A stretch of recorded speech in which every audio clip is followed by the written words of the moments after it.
We're back from Mesa. There was a lot of PQs this weekend, a lot of data to go through as a result. The season of Secrets of Power is really heating up as we head towards Milwaukee and regionals next month. A lot of PQs, a lot of other data to go through in the meantime. I'm Jordan from the Colorado Cantina Crew, joined by Kyle and Sharky here to break down the past week in Star Wars Unlimited. Sharky, how you doing? I'm doing pretty well. I'm starting to recover from the weekend. How are you guys holding up?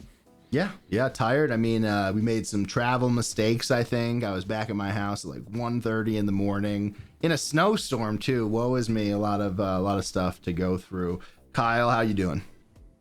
I had a much more eventful weekend than I had planned on having, and I'm sure we'll talk about that a little bit. So, okay, good mood. So, a lot to talk about in sectors like we went through, like we spoke about. It was a good event, right? It was a little smaller than expected, a little troubling to be honest, how small it was. Only like 340 people, down quite a bit from Philly and Portland. Hopefully that kind of that trend bucks itself. Maybe it's like a location related thing, Sharky. I don't know if it's location. I don't know if it's timing.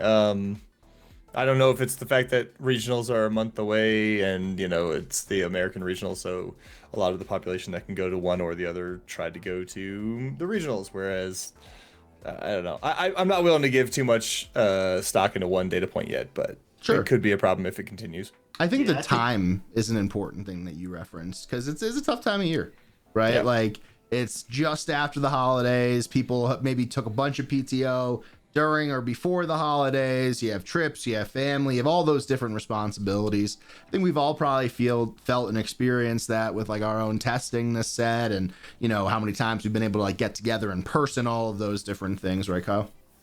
Yeah, well, and I think it's, for me, at least the choice that I made to only go to one was, hey, if I'm only going to be able to pick one, I want to pick the one where I could play two events, right? I could play Limited and I can play Premier, right? Whereas in Mesa, I couldn't do both. So given the choice of one or the other, it made more sense for me that way.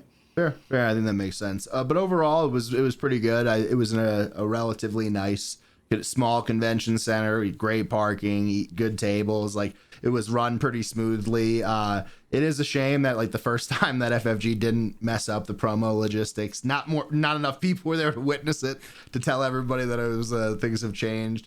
The curling was unreal, Oh, and almost like I have this like compressed. Like look at this. Look at the horizontal nature of what we got going on here. At our Airbnb, we were like standing them up like dominoes, like they could literally hold rigidly. I understand climate and stuff, but actually, I don't know if you guys knew this, but Denver is drier than Arizona, at least in the winter. It might be different in the summer and stuff like that, but get your shit together, make better promos, keep them in better condition. It's really annoying, and I have no problem complaining about it. Yeah. All right, so a lot of data to go through, like we talked about. Right off the top, it was taken down by Han 1 Yellow from John Yellow. I think for me, Han 1 Yellow is the more or less story of the weekend because it did kind of come out of nowhere. Obviously, the three players who play Han 1 Yellow, Jay Free, John Yellow, who we mentioned, and Curtis, they all made day two. They're all very experienced Han 1 Yellow players. They play Han 1 Yellow pretty much exclusively, is my understanding. So to say it's like a trend sweeping the nation is hard for me to dive into, right, Sharky? I wouldn't call it a trend sweeping the nation. Kind of like Han 1 Green, right? Like Han 1 Green is also a very strong deck in the right hands, but the key part of that is in the right hands. And so I don't know if it's ever going to sweep the nation, but it's always going to be strong, at least for the next month and a half. Yeah, that's true. Kyle? Yeah, Curtis has been, telling us that, you guys should be playing more of this. You guys should be playing more of this. I had to bow my head a little bit and say, you had the right deck, right? You were there. For me, it's just one that I didn't have the time to put reps into, and it's definitely one of those decks. That's why there are specialists that do well with this, because they've played it a lot. And I feel like this is, more than some of these other decks, one of those decks you really, really need to play a lot of reps for. You need to know exactly when and how to use Cunning. I mean, we know Cunning is a very powerful card, but people often, I've found, misuse it. Use it too early, choose the wrong options, don't use it as effectively as you can. But, the deck's gotten new tools, right? Faith in My Friends into Sanctioner Shuttle. We've talked about it with other decks as a crazy start. There's some new tools in there post DJ ban. Yeah. Some really interesting cards here. This is kind of a little bit more of a traditional look at what this deck would look like in like the DJ era, right? Like with the liberated slaves, with those types of units, with a lot of updates as well. We see a lot of one-offs as we get higher up the curve with Depa, Big Falcon, and Qui-Gon. Qui-Gon really having a renaissance here over the past couple weeks, whether it's in that Han 1 ECL deck that we spoke about last week on the pod or otherwise. On top of that, there's quite a bit of stuff going on in the sideboard that's pretty interesting, where you have the Blue Ace and Tala insertions, where I think Tala is like pretty underplayed, especially as an aggro deck, right? You get the opportunity to stick a unit that they can't just kill if you need to push 3 extra damage or 4, whatever it might be. Like, you're in a situation where you can finish out games there. And we saw this deck perform extremely aggressive in the finals. On the McClunky stream, there were games where there were like 4 spy tokens on the board early on, like double faith in your friends. Really interesting build overall, right, Sharky? Yeah, I think we were talking about earlier about how this deck is like it's coming back around. It's the next thing. I think it's less the deck and more the pilots of the deck right now. Like, the deck is strong, don't get me wrong, but like, I think part of what we're going to see in the representation as we look more at the data is less specific deck and more specific player as to who did what with what. So Sure. I like the deck. I think it's strong, and it's got some great tools that I thought John did a great job with. But this doesn't look super. This is nowhere near a deck I would play. There's too many one-ups, but like, it's got a lot of the tools you expect from a Han 1 yellow, which is kind of cool. I mean, he basically fit every tool into here, I think. Yeah, it is kind of interesting to see 1 waylay and 2 spare the targets. I mean, I understand wanting more balance. I think balance is in like an amazing spot right now overall across a lot of different archetypes, but a lot of these heroic players have been playing spare the target for the faith in your friends activation, but it seems like here you just want maybe you want to bounce your own Falcon to swing it again or something like that, Kyle. Yeah, my thought was also maybe try to dodge like a Garindon, right? If you think they're going to name spare their target, but you have Waylay in your hands, that seems pretty unlikely. But I'm trying to think of good reasons why you might do this and dilute your Faith and Friends pool. Another card I want to point out, and we've talked about this a lot over the last couple of weeks, that you kind of need an answer for is the Hauler. I mean, that Hauler is just, it's so well positioned right now. Here you see 3 in the main board. I'm sure we're going to get to other decks, but that CAD deck, they're mainboarding Haulers as well. And it's just a very hard deck, especially for these Han 2 decks to deal with, right? And so it's just a way to push a lot of damage that's hard to respond to. Another one I want to shout out is this Rogue Operative. I think it's extremely well positioned right now, even with Yoda kind of on a little bit of a downturn. Just really well positioned to take out shields, and there's a lot of shields across the meta right now, which is interesting. Going over to the J Fire list, this is the 5th place placement here from, I think, is it Babu Freaks? I'm not positive. But he played John Yellow in a mirror that I was watching. Really, really cool to see. I think this Blue Ace is really interesting mirror tech overall. We'll talk about Curtis, who's one of our buddies, who was also running Han 1 Yellow. A little bit of a different list, a little bit more space heavy, a little bit lower to the ground.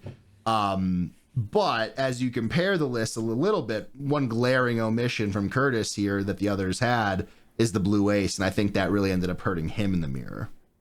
There's also one glaring inclusion that he has, and it's the bottom right card, and I think it's hilarious if he ever pulls it off. Yeah, he's also running Let the Wookiee Win and stuff. Curtis and I actually played in round 1, which was great and unfortunate. We had a great set of 3 games, really fun stuff overall. But yeah, 3 really great pilots, 3 really interesting lists. Obviously, I think it sounds like, from what I've heard, J Fire and John Yellow had worked on this a little bit together. Don't want to speak out of turn, though. But a lot of similar cards here. I do kind of like how John's has a little bit more of a toolboxy feel to it, but I think it's just a little too toolboxy with the one. I think I would want a little bit more consistency there overall. But really cool to see this deck come alive at the end of its life cycle. And I guess one of the main things that we saw on stream was that in the finals versus Kylo Data Vault, which was another very popular deck across the weekend, and just a solid deck across the weekend overall, is that the only answer they really had to the aggressive faith start was hoping you could get an early Snoke out, right? Like with a discarded to Palp's return. But without that, it was really tough, Kyle. Yeah, I mean, you could go really wide, really fast. And a good way to take on blue-green villain has always been to go wide. Whether you're doing that hero with, the Queen and Kellerin and these sort of things to try to go wide and get them. Another way to do it here in yellow is obviously getting out all these little weenie units, spreading out quickly, facing your friends, that sort of thing. It's very hard for blue-green villain to answer that, at least in the early game. You're either trying to throw up a big sentinel and hoping they have to run multiple units into it, or to your point, doing something crazy like discarding a Snoke, trying to Palps return it into play, that sort of thing. There's just so much single target removal that's just inefficient against these kind of wide boards. So, yeah, very challenging for a blue-green villain to deal with. And that's how it happens. And, you know, as we get through this this breakdown a little bit, we're going to dive into the data. I wanted to start off with those 3 lists because they really stood out to me as a little bit of a trend. We saw 3 players out of, I think, 5 make day 2, which is really great. And then even further, 2 of those 3 make top 8, which is, again, just really, really incredible from just a statistical perspective. And we talk about all the data here on the podcast, but for the first time, you could talk with us outside of the podcast in our Discord, which we just opened up. This will be the first inaugural welcome in to everybody. So you can find the link in the description, join up, have some conversations with us, play some games, and have some fun, right? Yeah. Can't wait for people to just join in and chat, right? So we always talk about how cool it is to meet people in person. I'm sure you guys did, quite a few in Mesa. Well, now we can chat online too, right? So, you know, I don't have work to do. It's fine. Yeah, come in and hang out. Just come and say hi, distract Kyle. Yeah, we'll see it. We'll see how that goes. All right, so getting into the data here a little bit as we talk about the sector qualifier.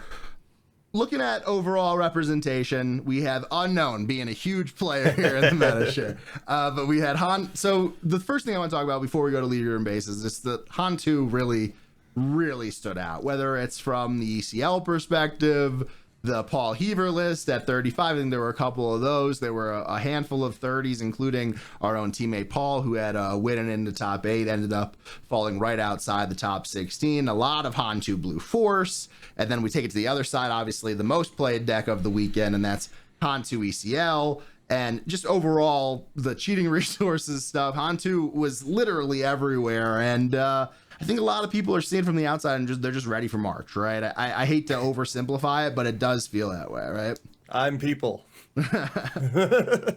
So there's just a lot of Han. There's a lot of Han, and it's the blatant resource cheating because those 2 are very strong leaders and they're good in multiple colors for each leader. And that doesn't mean they're unbeatable, but it does give you a significant advantage when you're playing 12 rounds of a tournament that even your bad rounds may not be that bad because you can just cheat and make it work anyway. So, it gives you opportunity though when there's such a high number here. So you could see that Han 2 ECL was the number 1 represented deck all together. Well, if you look at day 2 conversions, the number 1 represented deck was a tie between Cad Bane Tarkin Town and Yoda. And Cad Bane Tarkin Town is a good way to attack Han 2, right? And so my guess is that those Cad Banes feasted on some of these Hans, right? Yeah, if only I caught a Han at all in my matchup spread, I'd have been real happy. Going back into talking about Han overall, one of the great features of Swoo Base here is that as you hover over one of these leaders, you get this conversion rate table that pops up, right? So we see 30 players out of 342 played, which seems like really, really low, doesn't it? Like, when you think about it, you would think that the most popular deck is going to see a wider representation than that. But the reality of this set has been that no leader, no base combination has gotten that high.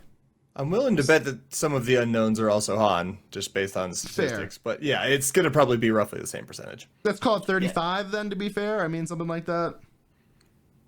That sounds good. Yeah. Unknowns are people who bring paper deck lists, right? In case people more or less, yeah, or some sort of clerical error happened in the conversion between Melee and Swoo Base, and that's possible but unlikely, right? But what we did see though is that week over week the win rate from these decks went way down, right? Their conversion rate went down, and that speaks to a deck that becomes both targeted and more popular at the same time, right? Yep.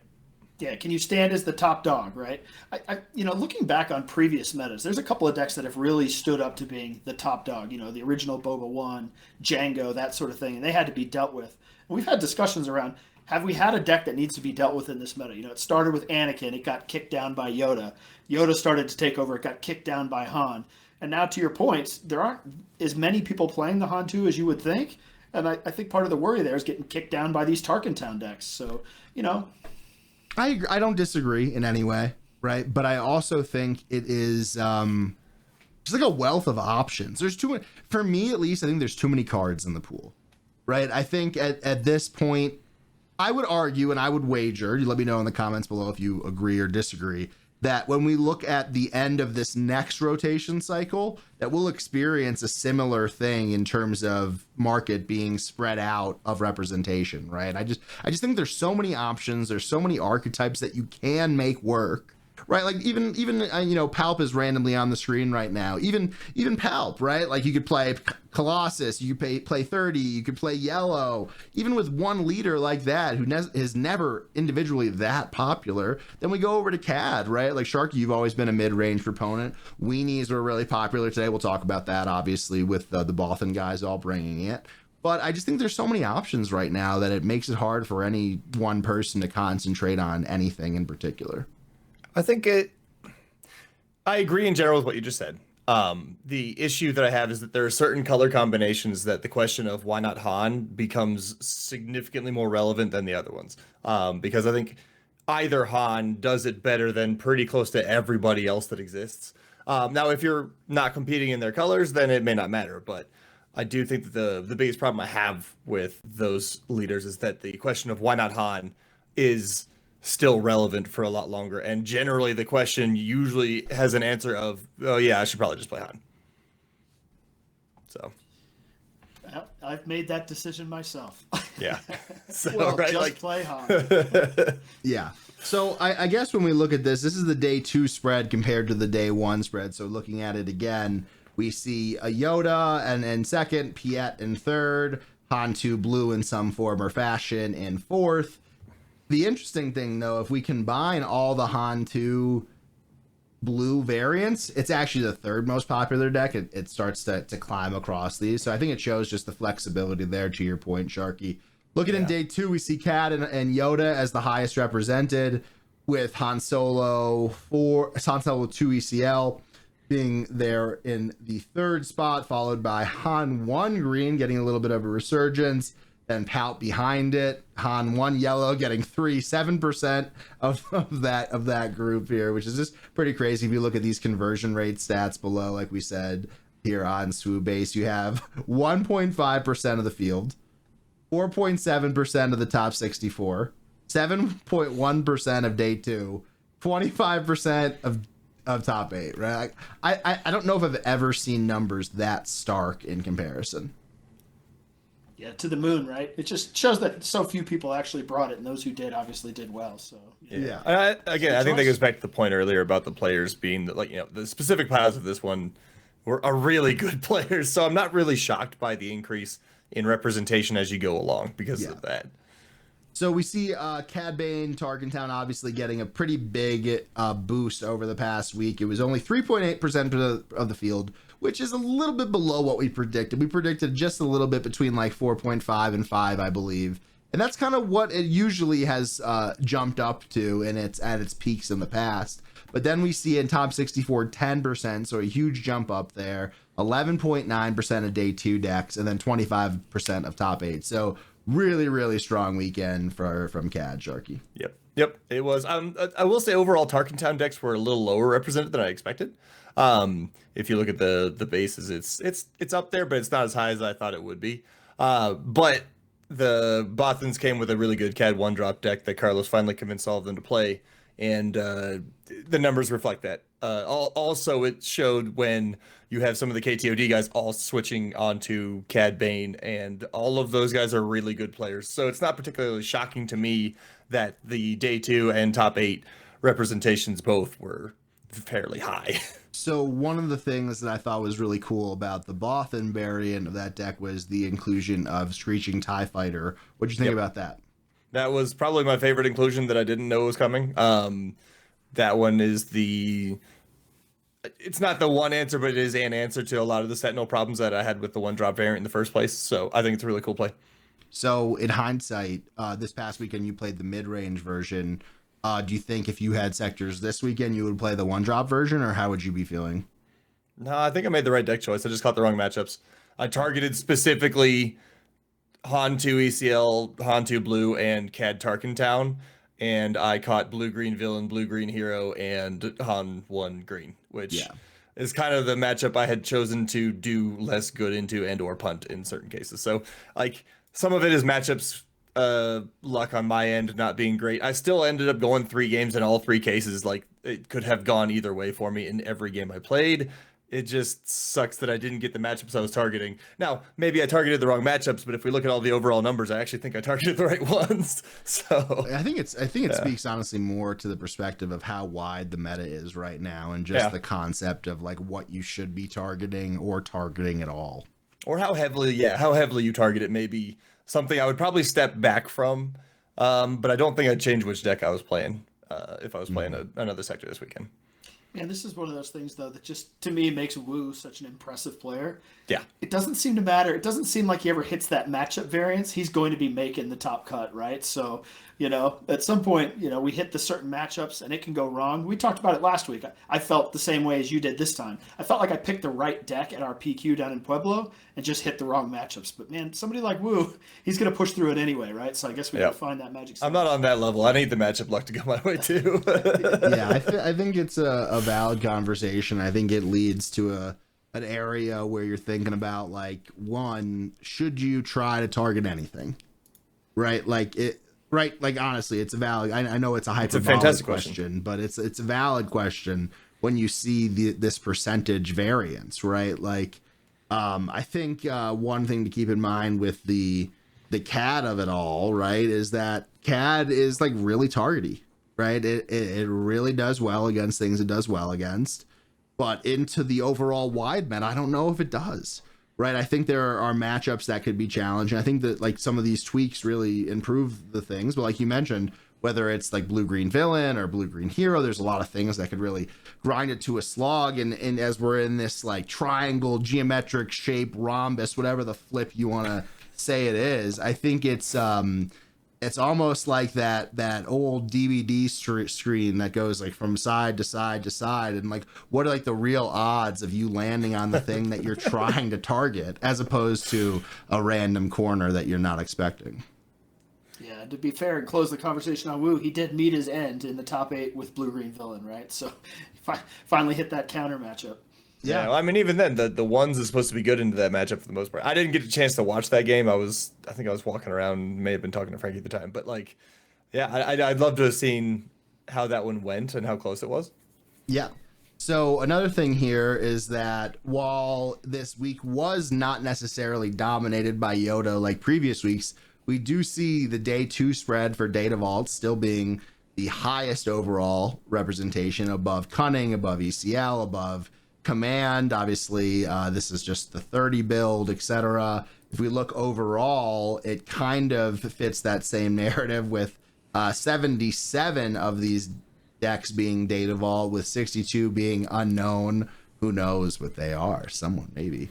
As we move on, though, like you see that that number kind of disappears as we get to the top 8. There's only one, right? So it ended up making the finals, so it counts for something. But as we check in on our weekly update of how represented Data Vault is, seems like this is another negative trend for the past couple weeks. Yeah, might be shrinking a little bit, but green still overall in overall representation, conversion rate, final rate, still a lot of green, right? Yeah. Yep. So. Yep. And Absolutely. Even the things countering green don't always counter green. They just do. They give you a better shot into it sometimes. Mm-hmm. So we did mention there was quite a bit of other decks like Sabe popping up. Do we think it's fair to say that Sabe is now like the premier space aggro leader? I don't know that I would have gone that far. I think Sabe is probably the most popular. I don't even know about premier. I don't even know about most popular. Synonym. I think Sabe is up there in the conversation. No, I wouldn't yet give her the title of premier. How's that? I think I would, and I'll make my point after Kyle gives his opinion a little bit. Yeah, the other one I wanted to give was Han 1 green, right? A lot of these Han 1 green players choose to attack you in space and do a very space-oriented attack. If I'm sitting down, which one am I more afraid of?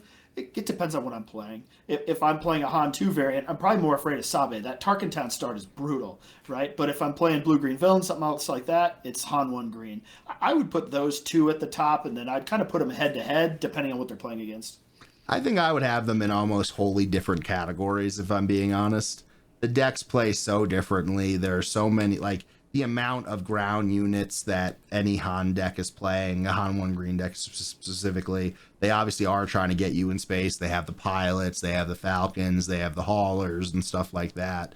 But I think, you know, there's a little bit of a differentiation. Like, I think it would be a struggle for me to say that, like, Han 1 green and, like, Vader yellow are in the same category. Yeah, I agree. Same category as in, like, popularity, or same category? What do we? Being what like a category space aggro deck.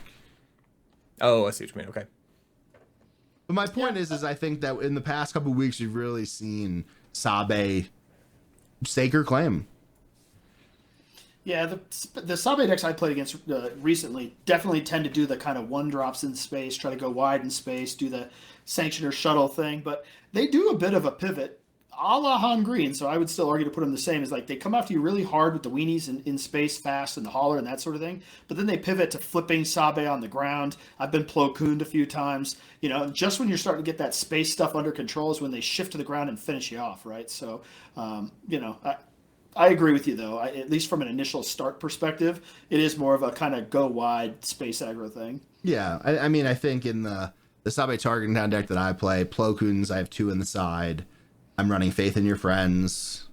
There's Sabe, Leia, like the 2-drop Leia from Spark of Rebellion, I think is my only, like, and BD1. So, and then Kira. So, like, really not necessarily a robust ground attack. But either way, I think we saw quite a bit of Sabe over the weekend. We saw a lot make day 2, and I think what we'll kind of see is as the weeks go on, I think we'll see more and more Sabe pop up as people are trying to experiment with different things heading to rotation. One other note that I wanted to hit as we get into some deeper results is that our boy the Taco Kid made top 8 playing Palp 1 yellow. So it's usually a little bit of a Han 1 green player and most of his really good results, but it was awesome to see Frankie make top 8 there. He made it in on tiebreakers, which was really huge. I mean, that's great. I'm pretty sure he's still 12.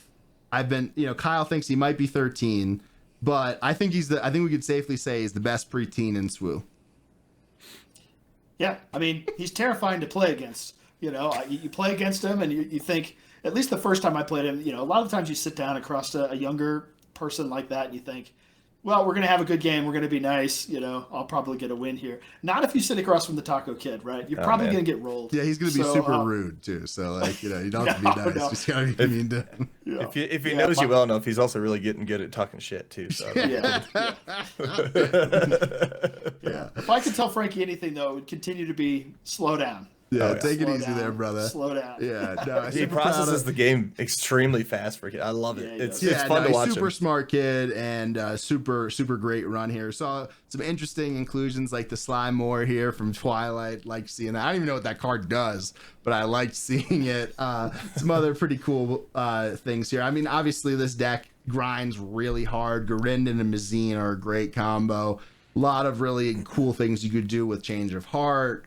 Reinforcement Walkers, the Old Faithful. You know, it's a pretty standard deck, but he did a really good job piloting it. And also just awesome to see a non-adult do really well. So shout out Frankie. He's not old enough to watch the podcast, I don't think. So Jody let him know that we're all in his corner, and it's always great to see him do well. To that point, our teammate Jeremiah was also on Palp yellow. He ended up just inside the top 16. Also playing Slime Moore. Was Chris playing this in the last PQ or something? I'm not sure where Jeremiah included Slime Moore as well. Yeah. I'll have to dig a bit deeper. So but Slime Moore is there to help counter Amidala. To take a spy, hit him with a spy, and now Amidala's vulnerable again. Yeah, it makes sense. Another really great player from Jeremiah. He's been on a great run. Actually, last week at the Pueblo PQ was his first PQ, not as a finalist, and just about as long as I could remember locally. So great run from him. Awesome to see him get in the top 16. Another one of our teammates unfortunately lost his winning in. This is Paul Sertost-a-lot. He started off, I think it was 6-0 or 5-1. We'll pull it up here on SWU base here in a second, but he was on Hantu Blue Force or non-Force just 30. started on an incredible heater, ended up needing to win one of his final 2 matches to get into the top 8. In the penultimate round, he got matched up against George the Hulk on Cad Bane. He offered the ID intentional draw because he thought he had a better chance in the next round, not playing a Tarkin Town deck. So just to be clear, he couldn't, if he lost, he was out. If he tied, he could still go to live another day. I do think that was the right choice, even though it ended up not working out for him as he played McCravey on Han 2 ECL in that last round to just fall outside of the top 16. Yeah, we were giving him a bit of a hard time because his first round opponent didn't show up, so we kept giving him one less win than he had on his record every time. So you did that. I didn't. No, it was me and Alex. We were both doing it. I didn't do it. We were doing that just because it was funny. But no, Pod did great. He went 7-1 on day 1. So he was on a bit of a heater there. Yeah, absolutely. And the Cornut was an awesome inclusion for him. Like I was watching one of his games against McCravey in that last round, and without that card, I don't think he wins. It was on stream. You can check that out on McClunky. Great commentary from our buddy Josh, who will actually be commentating our own PQ that we're streaming next week from Wisconsin. We'll put it up on screen here. We're collabing with Late Night and Misty Mountain Games. We'll be streaming it. They'll be lugging the equipment, and we'll be bringing you some great commentary as we have this really weird freeze frame of our faces above it. Let's get that out of there. But tune in 9 a.m. Central. That's 10 a.m. Eastern. And if you're in the Mountain Time Zone, which is arguably the best one, it will be 8 a.m. and we'll be here all day rocking with our Midwest friends. Okay, back over to some interesting lists from sectors. We had Snoke double green Hunter Sensei. Yeah, this one looked really interesting to me just because you don't see a double green list very often, and you don't see Snoke too often. So it making day 2 as a double green Snoke to me was really cool. And you can kind of see the game plan here. You get value town out of a lot of the smaller, strong units. Like Exegol Patroller, if it isn't touched, can just take off a game. Phase 3 Dark Trooper with an extra health is also really, really annoying to deal with. Things like that. Plus you have the normal green villainy things like Craving Power, Overwhelming Barrage, etc. So I just thought this was fun to see make a run at it. Kyle, did he play this deck just to play that sweet Chancellor Palpatine organized play promo? Is that why I played this one? That's got to be it. You know what this deck feels like to me? I haven't had a chance to try to play it yet, but this feels up like the souped up version of what you would run in Limited back when Snoke was one of our leaders, right? Snoke was really powerful. Just try to do the Exegol buff or some small unit buff thing. This feels like just like the jacked up version of what you were doing there, and I'm glad it did well. I will say I really do love that Cruel Commando inclusion here because you could play that on your flip turn, protect Snoke, and then buff him on either his pre-buff before he flips. Like a lot of cool synergy here. I'm personally pretty high on this Eighth Brother card. I think after rotation, where it's gonna like the amount of play that card sees, I think is gonna skyrocket if blue green exists in any way, shape, or form in this next set of rotation. You have to assume it will exist in some form or fashion. I think it's good in any green inclusion, not just blue. Yeah, fair. And then Darth Nihilus, really solid as well. So that was a cool one to see.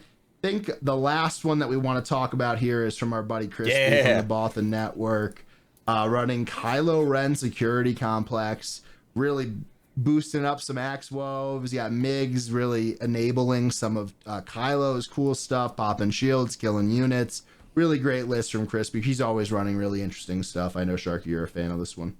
Love this one. The speed at which this thing can get you to 20 damage is insane. Now, sometimes it has trouble going from 20 to 25, but it can put an amazing amount of damage out very quickly. And so you have to be basically 100% correct on your decision making from there. If you don't deal with it, it will just get you. And it's really cool to see work. It was fun to see him bring the Kylo nobody expected to the tournament and do well with it. I love this deck. I will be playing with this at some point during the Showdown Season 2. Yeah, I wasn't there, but this was the fan favorite on stream, right? If you were watching the McClunky stream, everybody was begging to see more of this on stream. One of the cards that surprised me is seeing a Battle of Hoth card being effective at a sector. Oh, it's great on his flip, yeah.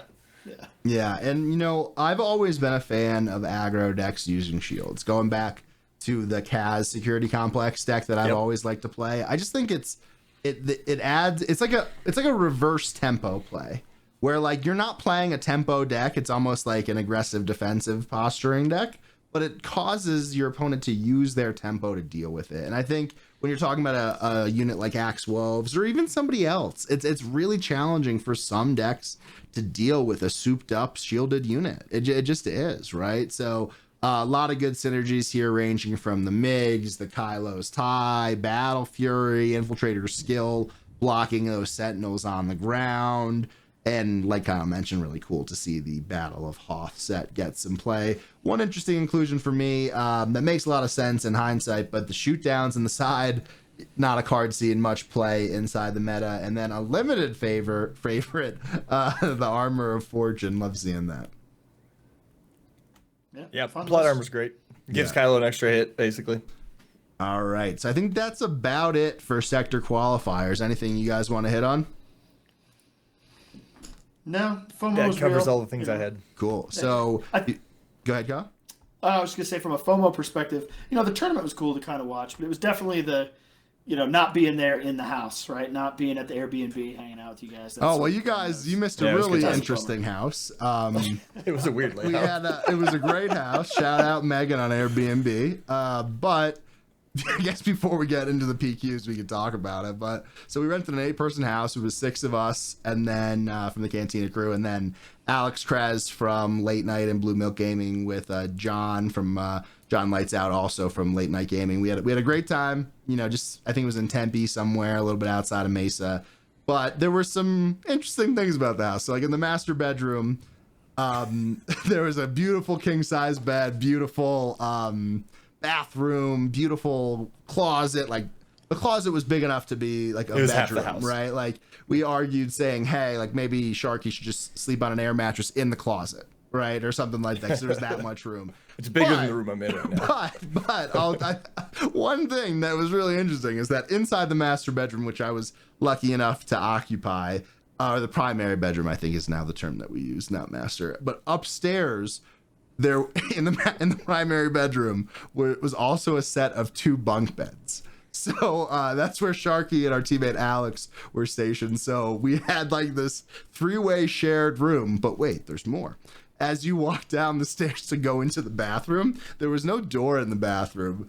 Oh, yeah. And when you walked by that opening that you walked through to get into the bathroom, it was in direct eye line of a non-frosted glass shower. So we're sitting in there like with direct eye contact. We had to like give each other advance notice about when we were showering and stuff like that. And then also Paul's room didn't have a door either. So really open house in the Cantina Crew. I don't think the Wisconsin guys were ready for it, but that's all you get inside of the Cantina Crew house. If you want more fun stories like that or not, I guess you'll have to get in the Discord to check it out. But another perk of this past weekend is we got to use our awesome Premier Game tokens, and we got to meet Marshall from Premier Games. And a little special treat, we got some of the brand new credit tokens. This is the Imperial credit version. We'll have an Old Republic version coming soon. And Kyle, there's more as always, because they fit 4 in this awesome tray that'll fit on the bottom of any Premier Game set. But when we get the Old Republic ones, they'll go 4 horizontal. So you can mix and match, you can mess it around, and you can go to premiergames.store, use Colorado Cantina Crew in the checkout, get 10% off. Using these stream tokens, I'm a full convert. They're so awesome. Got so many compliments over the weekend about how bright they are. A couple people using other metal tokens saying like, wow, I love how bright these are, and I really do too. So go over to premiergames.store, right? And get the best tokens in SWU.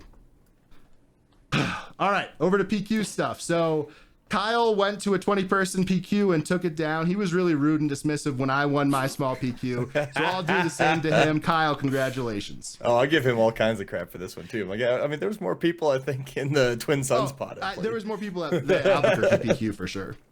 All right. I'm going to just say 2 things about that. The points count the same, so eat it. And That's what I the said second- too, but it didn't stop you from being a dickhead. Yeah. The other part I will say is, while it was a small PQ, I do want to shout out the other players that were there. There was a couple of local players that were very good at this game. Cool. But then there was other players who had the same idea. A guy up from Alabama, multiple other players from out of state showing up to this thing. So Nice. I'm gonna give just a little bit of story here, though. I was not planning to go to this PQ at all. In fact, I did not tell anybody on the team I was going to this PQ, and I was going to try to surprise you guys on this podcast. Unfortunately, Jordan does his homework and discovered it while going through data, so it is what it is. But, our friend David was watching the podcast last week, and I'd mentioned I was having some FOMO not getting to play this weekend. And it was this latest Thursday. He said, we should go to this PQ. It costs nothing to go. And my wife, being a pusher, convinced me to do it, and I'm glad I did. But we took a flight out that morning, right? Like, we flew at 9 in the morning. At 8 in the morning. I thought it was 9 in the morning. Almost missed my flight. That was a whole thing. Luckily, I didn't get pulled over. Cost me an extra $100 in parking. But flew to Mesa that morning, played in the tournament, and came back in under 24 hours. And got 100 points. Got my second PQ win. I'm pretty excited about it. So, yes, it was a small one, but again, points count the same, and I'm very excited to have gone and gotten another win on the board. And no more day one for me at Galactics, thank goodness. Hey, they don't ask how, they ask how many. That's right. Yeah, absolutely. So a couple other PQs I thought were really interesting. We had this. I'm not sure. Is this in the Czech Republic, Kyle? The third sister one. Does CZ mean Czech Republic? I think it does. Yeah. And I guess this is the geography corner here on the podcast. Last week we were talking about the Dutch community. So shout out to the Stroop. I do love a Stroopwafel. But is this? I think this is the Czech. I believe it's Czechia. Yeah. But very cool list here. We see another very aggro focused list. Obviously, we have some cool limited card inclusions like the crab droid, and So overall, I mean, I wouldn't call it janky Sharky because it really does have a solid base. But anytime that you could see Third Sister pop up on the leaderboards, it's a cool thing to see. Yeah, it's not that far off of I guess it's a little bit far off. The concept isn't that far off of what our teammate Maya was putting together too, and I've toyed with this a little bit as well, and it's cool to see it actually get a result somewhere. Yeah, and I mean, I'll tell you what, Kyle. In I think it was the Spanish the Bilbao sector or regional. On day one, it was really there was one Third Sister deck that did really well. I think was that piloted by Flip from McClunky? I think it was. But I remember my eyebrows peeking up and saying like, wow, like I guess the hidden stuff in an aggro shell could be really effective. And as I was playing Sabe Yellow for the first time this season after seeing Farm Boys list maybe a month or two ago at this point, the addition of a card like Tala that gave hidden in this aggro shell, that concept really became kind of interesting to me overall. Yeah, I totally agree. I mean, when I look at this list, I probably would say, why not another leader? Like, why not Kylo Yellow, that sort of thing? And that would be one of the answers to your question, is to try to do this whole hidden thing, protect your units to make sure that they can punch the following turn. But it's an interesting take. I mean, it's a different form of an aggro deck, but in the end, you're kind of doing the same thing. Go fast, hit them hard. You're probably hitting base a lot here, not even worrying about trading. Yeah. The thing that Third Sister does in particular is make it so that those who are usually board control style decks that fight for you with units can't really fight that way. They have to find another way to keep you from just beating their face in. Yeah, and I think to that point, it's almost like shades of Cassian, right? Where it's like, yeah, you can kill me, but you have to sequence things differently.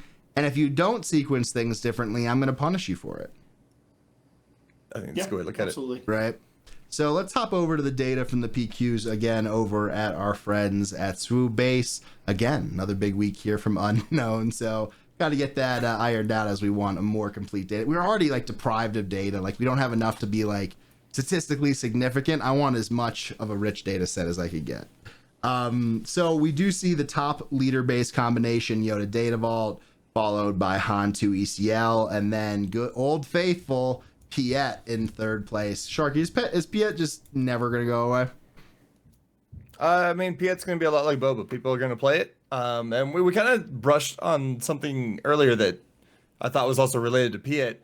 when your question of do you just not target things comes up, and I think Piet is a deck that just doesn't target things, it just does its own thing very, very well most of the time, as long as it doesn't beat itself. I do think that it does target Yoda in a sense. I think that, Yoda is a challenge.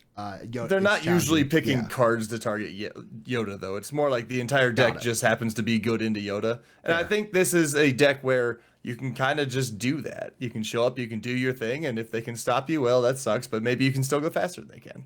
Yeah. Well, you were super fast to move off of my PQ there. We should at least mention that I played Han ECL. But the reason I'm going back to it is our friend David, who's the one who convinced me to go out there, did play Piet. And to kind of go back to your point about targeting, he did play multiple Yodas and beat multiple Yodas with Piet. So to me, it's a bit of a matchup choice. I mean, Piet is definitely one of those decks where you can get Pieted, meaning if it rolls out correctly, you can beat anybody, but you can also get Pieted where it just doesn't roll out correctly and you get smoked. Yeah. But it isn't a good option if you're trying to go after something like Yoda specifically. I mean, you can see how much Yoda puts in their sideboard in fear of this sort of deck that you can tell it must be a good matchup.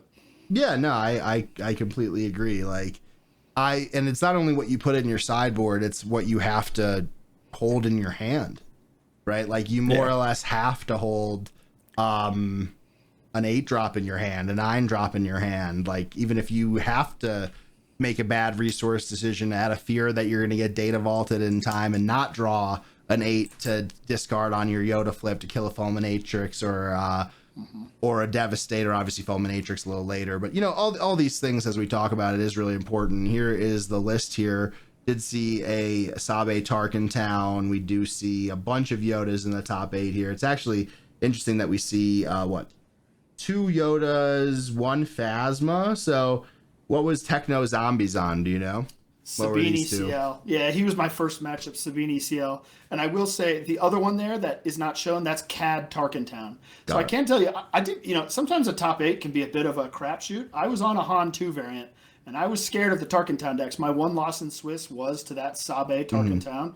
And fortunately for me, in the round of top 8, Sabe Tarkin Town and CAD Tarkin Town both lost. And as soon as I saw that and I realized the rest of the field was Yoda, and Phasma, that's when I felt like we probably got this. I am heavily favored into all 3 of these decks. Nice.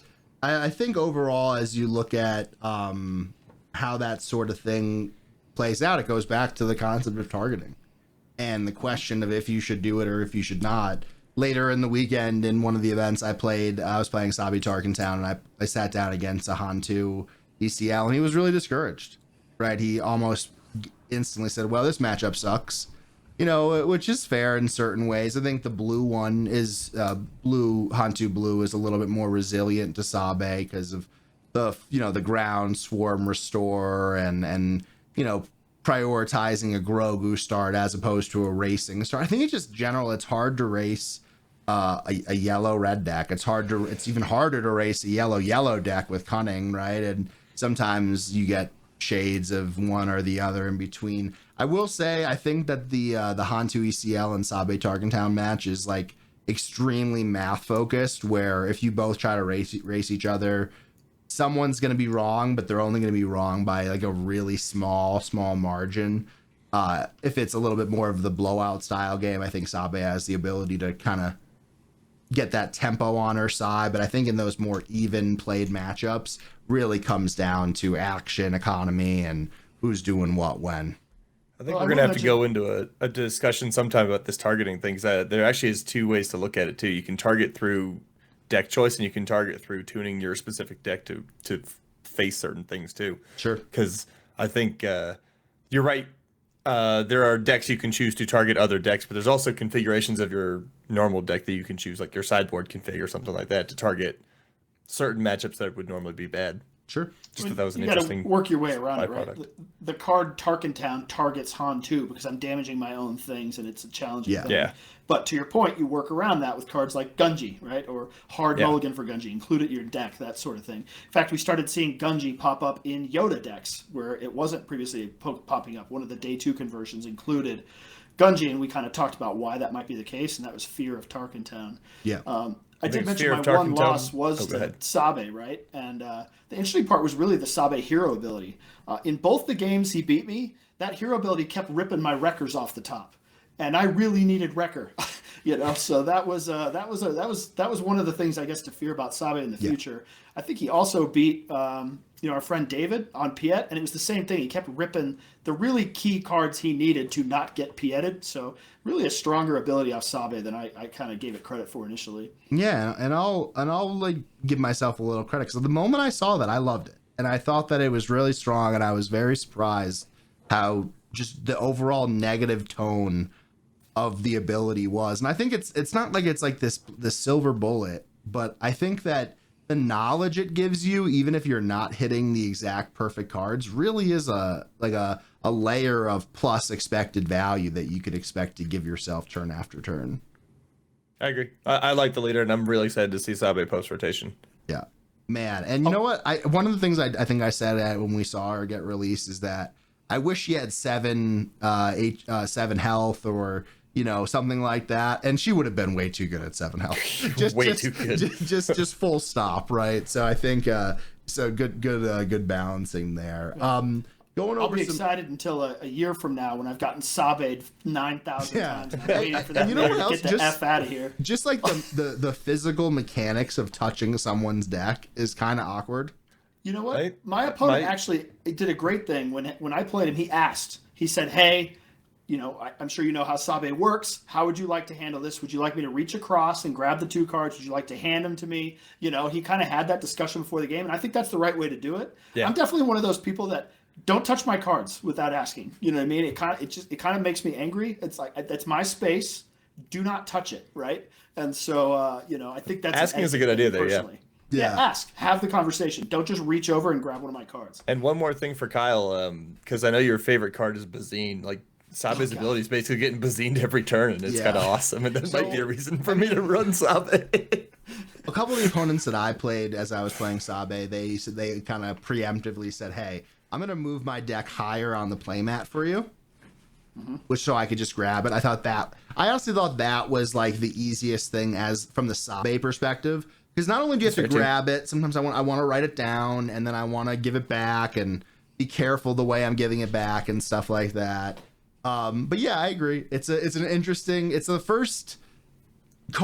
first ability that kind of normalizes touching somebody else's stuff, and it's not just a one-off where it's like, oh, let me Bazine and look at your hand real quick and put every one of your cards on the mat and you can make a decision, or when you're rolling to discard or poking to discard or whatever. This is a consistent thing that's going to happen just about every turn in the game, and it could get annoying. So I think it's a good call out here. Looking at some of the other data from across the weekends, it's kind of it kind of mimics what we saw at Sectors to certain degrees. We see Yoda again as the leader, like we mentioned, down to Piet here. Picking up, though, with Han 1 green. And I kind of do wonder if we're seeing a little bit of a renaissance here as Yoda gets a little bit softer. I also think that these Han players are finding ways to play around Yoda and some of the strong aspects of his abilities as well. We did see that Han 1 ECL surface again, making a top 8, and then right behind it we see another really heavy space deck like we've been talking about. Is this Darth Vader green deck, or Darth Vader yellow, excuse me. 5.2% of the field. I think that's the first time we've seen it crack that high in a while. Yeah, but its conversion rate isn't great. Yeah, it's not good, but as we talk about it a little bit more, it goes in all the way towards the end, so really really bad there. We see Sabine, another really popular week. Is this going to stick around 6.7 until March, give or take, or are we going to see it positive 5% in basically every week until then? I think about the same. It's a spike deck, right? And there was a Sabine that top 8'd at the one I'm at. It's just one of those decks that at any given time you can hit the right matchups, have the draws come out, and just kill people. Yeah. Right. And so Sabine will always be that way. And so, if you want a deck where you're going to have fast games and go, you know what, I'll roll the dice. If I hit the right matchups, I'm going to roll people today. And it can still happen. I think, isn't Sabine fairly favored into Han 2 ECL as well? I think we'll check the matchup data here, but just from my feel in playing the matchup, it does seem that Sabine really can win easily. like for a cause hurts pretty bad there. Let's take a look. It's 10-3. That's a pretty big. This is this reason. Spread, yeah. Yeah, that's a pretty big reason I think people might be thinking to run Sabine, at least the PQs, is that if you're going to run into Han 2 ECL. So it's interesting. Yeah. My first matchup in the top 8 was Sabine. Now, admittedly, the player I was playing against, I think, was newer to the game and might not have had familiarity with the matchup. And that was in the top 8. But I sat down pretty confident, and perhaps I shouldn't have been. Yeah. Well, yeah. And there isn't enough data. Right, not enough data at sectors, but wow, it was really not represented at sectors. Nah, no one was playing Sabine there. Yeah. So I could see Sabine having a spike, like Kyle was saying. Sometimes it works, and if Han 2 sticks around, she might be the next evolution of how do you target that deck that isn't Tarkin Town. Yeah, and if CAD sticks around though. CAD eats Sabine, right? That's a scary. Yeah, like I say, it's gonna get to be cyclical, but I wouldn't be surprised to see Sabine stick around because of some of those matchups. Mm-hmm. So this is what we see on our week-to-week trends. And I think one that I really just want to point out is that Anakin has officially left the building, right? Like, It really started off as the boogeyman, and as you see it, just a constant drop here. We see a little bit of a dead cat bounce, as we say, where, it falls down and rebounds a little bit. It's kind of hard for me to get these. It's hard to follow the zero line. But as you get down to week 4, it gets really, really narrow. A little bit of a spike in week 6, as we see there. But again, down from its heyday, and I do wonder how much Han 2 ECL has to do with this, because you would assume that as Yoda goes down, that this would kind of naturally go up a little bit, but we're seeing this still being really low, and I think it is just because of how strong that Han 2 ECL shell is. Well, if you hover over Yoda, while it may not be as dominant as it was, it's not really going away. I guess there's the week in there where I don't know week what that 4 did. and 5 had a really big. That must be the data where there was like 3 PQs, right? It could be. So yeah. I think that Yoda really hasn't gone away. It's not the top, like it might still be the best deck in the format, but that's not by a lot, and it's got competition now, but it's not going to die. Yeah. Yeah, I think the longevity of Anakin directly correlates to Yoda, not to Han. Now how much Yoda will be around is affected by Han, right? So if Han can push out Yoda, then sure, Anakin can come back. But as long as Yoda remains, Anakin does not, right? It's the Anakin killer. So obviously Yoda is still really widely played, but I think the perception is pretty established that it's on the downturn. Could we all agree there? Yeah. And I think it is because of Han. So I think you would assume a little bit of that Anakin rebound. Maybe I'm reading into that correlation a little bit too much, but we'll see how the weeks go. I wonder if we will see. The Yoda conversion rate's still pretty high right now. Yeah. Yeah. Not down from where it was, though. Yeah, it's down from where it was, but it's still, I think, the second highest conversion rate, isn't it? Let's see here. It might even be the highest right now. It's pretty high up there right now. And I do think it has some things targeting it, but it does benefit from the rise of Tarkin Town to target the targets. I think it's a challenge to talk about season-long conversion rate here because of how heavily it did in the first couple weeks of the set. Same thing with Anakin, this week. Really. Yeah, look at this week. Well, this is the wrong chart for that. I'm not able to see here. Yoda's the highest percentage or highest raw number of top 8 conversions, which is 12 this week. Yeah. Yeah. So it's about 11.5%. Han has 10. And so I think that the Tarkin Town decks encroaching on Han is also keeping Yoda in the meta. So I don't know that Han will strictly push him out. Any other takeaways from this that you guys want to hit on?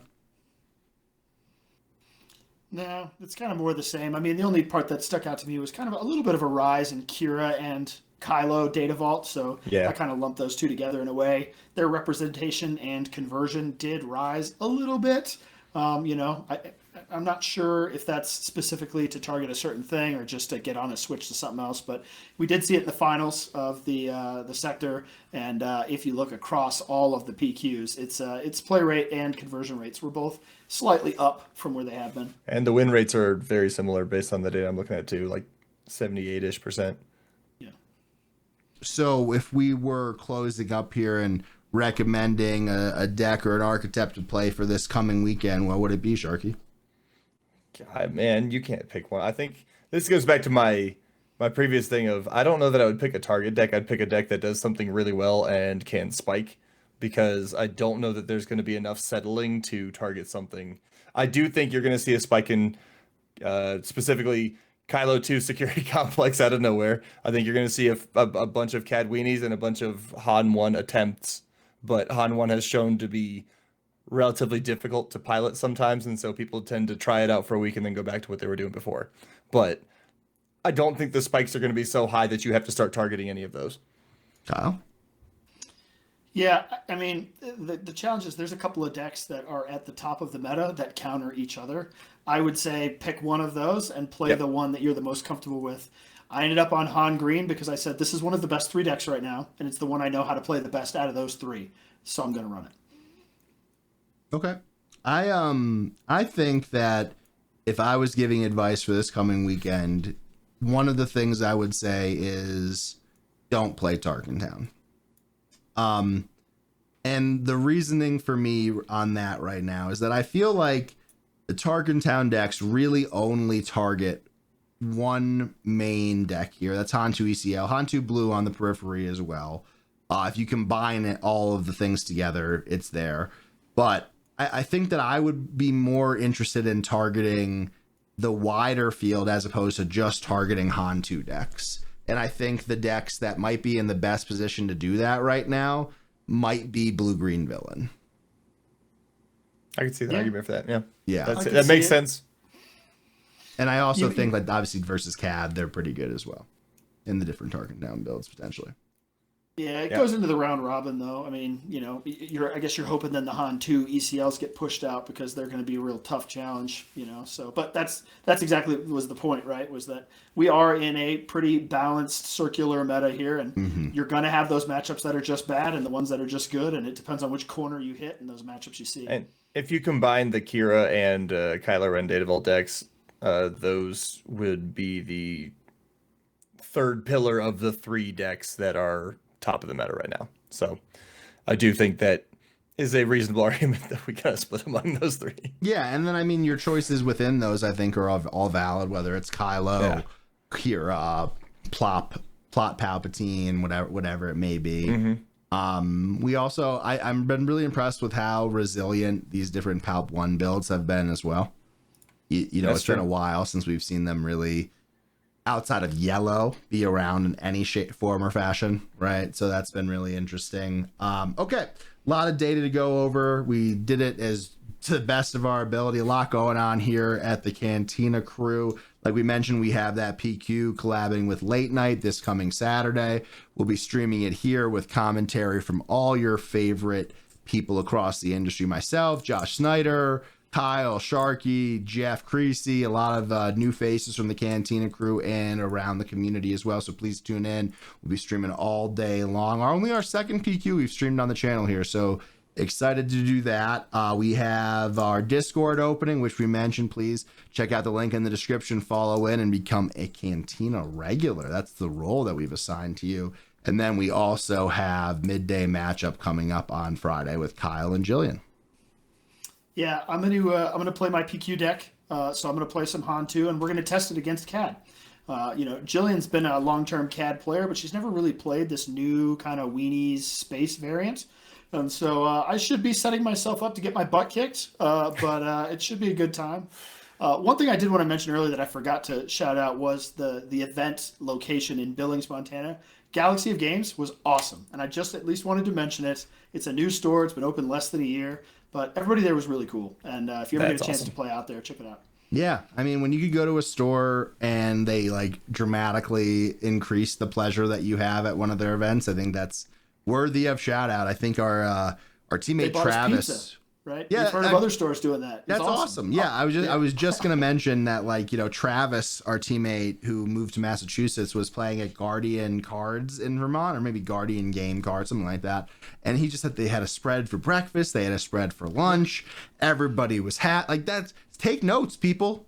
Take notes. Like, you complain about people not wanting to come into your store and buy your overpriced product when you charge at MSRP when it's below market and above MSRP when it's above market. And you wonder, but then there's these stores that go above and beyond. And there's a lot in our community as well. And when that sort of stuff happens, the word gets spread, right? Like the concept gets spread. And you know, whether it's large event organizers or small, it goes a long way. Like, for instance, this week at Sectors, we won't say any names, but like there were times where they were almost like shooing you out of the event when you wanted to play more, right? Like there were some of our friends who wanted to play Twin Suns pods, and they were like, oh great, the event hall closes at 9, so we could play Twin Suns all day. And they were like, yeah, the last pod starts at ends at 5. And it's like, he's like, and the guy had some pretty, you know, rude commentary about it. He's like, how long do you think these games could take? You know, it could take like a 4-hour game, you know, get out of here, you know. And I think having good actors in any community goes a really long way, and to make me feel comfortable and wanting to hang out. So shout out, what was the name of the store again? Yeah, it was called Galaxy of Games. They've been open less than a year. They were opened by you know, a group of friends that wanted to play SWU together, actually. Wow. So that was cool. Love to see it, and love to see stores like that pop up. We'll always give a shout out. And I've also heard that Misty Mountain Games is having the PQ this weekend is the same way. Just an awesome store in the community. Loopy reached out and he was like, this is my home store. I really want to make it strong. So I'm excited for that one as well. So that's all we got for this edition of the podcast. See you in Discord. And we'll be back here on Friday and Saturday, back-to-back streams on back-to-back days. Hopefully you can rock with us. Until next time, guys, I'm Jordan. And for Kyle and Sharky, stay tuned, stick with us. See you next time.